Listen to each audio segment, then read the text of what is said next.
Imagine the things you could do if you had an extra 20 hours each week.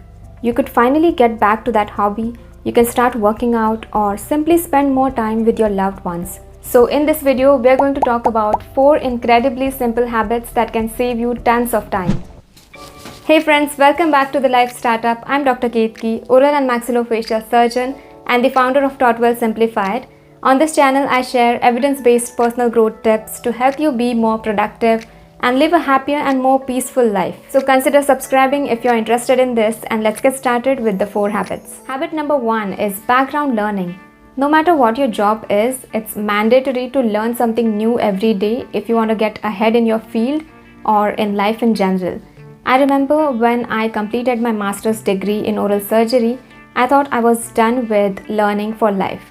And I didn't really like learning when I was in school or college, but the moment the pressure of exams was taken off, I suddenly started seeing the world as one big university where you can learn anything you like, and then I found that the process of learning was so enjoyable and so fun. When we learn something new, it forms new connections between our neurons. It's called neuroplasticity, and this can help you protect your brain function as you get older and prevent age-related degeneration. I really can't stress enough how life-changing this habit can be. And the most important thing I learned about learning is that you don't need to have a specific block of time just for learning. I mean, it's ideal, but most people who are working can feel that they don't have enough time during the day just for learning something new. So the alternative is background learning. It means learning with the help of audiobooks or podcasts while you're performing your daily chores like cooking, cleaning the house, or when you're waiting in line. We have a lot of such time pockets during the day, like waiting in traffic is another example. So identify when you're most likely to have free time during the day and be prepared for it. I always like to carry a book wherever I go because using dead time for learning means that you're making productive use of moments that would otherwise be unproductive. It also helps you absorb new information without requiring additional time. Habit number 2 is batching. Imagine that you're baking cupcakes, and instead of baking all of them in a batch, you decided to bake each one separately. It sounds crazy, right? Like, why would anyone do that? Think of the time required for the oven to heat up every single time. This is what happens when we don't batch our tasks together. When our brain has to switch between 2 different tasks, it takes time to get into the flow of the work. That's why we should group similar tasks together and complete them in batches. For example, we can handle all emails, phone calls, or administrative tasks in a specific time slot. When we do this, we minimize the cognitive load associated with context switching. In a study, the University of Michigan researchers found that people lost significant time when they switched from one task to another. Beyond the practical time-saving benefits, batching also gives you a psychological edge. When you know that you have a specific time block for a specific type of work, it helps you feel less scattered and gives you a sense of control and structure over your day. And that reduces a lot of your stress. To get started with batching, you need to identify the categories of tasks that are similar in nature. Then you can decide specific time slots in your schedule for these batches and commit to focusing only on the tasks that are within the category during that time. I like to use Google Calendar for this as it's very effective for time blocking, and it also sends me reminders for the tasks that I have grouped together, like shooting all the reels in 1 hour. This way I don't have to get the setup ready for shooting every single time. This is how batching can save you a lot of time. And that brings us to the 3rd habit, which is media-mindfulness. According to stats, on average, people spend 2.5 hours on social media every day. When I first saw this, I was like, there's no way someone could be spending that much time on social media. So I decided to check my own screen time, and I'm not proud of it, but it was 8 hours. It's amazing how you can check which app you used the most, and for me, it's YouTube.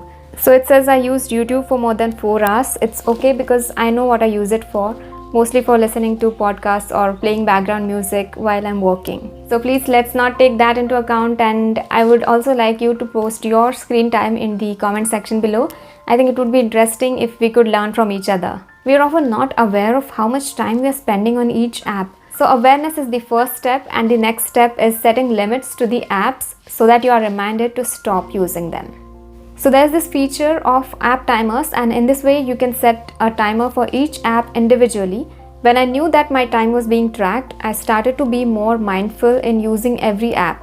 There are other apps that can help you with this, but if you just go to the digital well-being section on your phone, here you can set a screen time goal for yourself if you don't want to individually set app timers. You can also select the focus mode where your phone will only ring for important calls and messages. This way you can stay focused on the task that you're working on.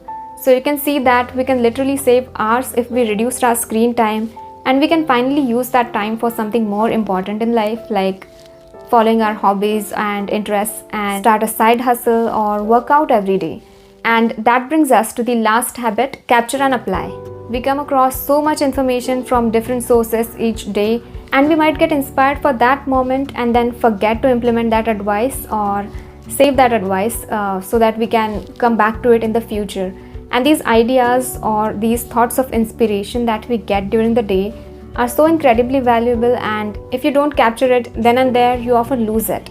It's almost like finding a really beautiful shell on a beach and then losing it in the sea because you thought you would pick it up later. That's why I like to use a note-taking app on my phone like Notion and record the different ideas that hit me during the day. If I come across some great piece of content or research, I make it a point to copy and paste the link in the app so that I can get back to it. Similarly, if I'm reading a book and I really like something in it that I can implement in my own life, I like to capture that and take action immediately. So there are two things here, capturing and then taking action. This is how the first Shinkansen session happened in our company. I read about it in the book The Ikigai Journey, and I really liked the concept. So I arranged a similar session for my team and I loved the results. Now, if I had read about it and not really implemented it, then it would have been a waste of that knowledge, don't you think?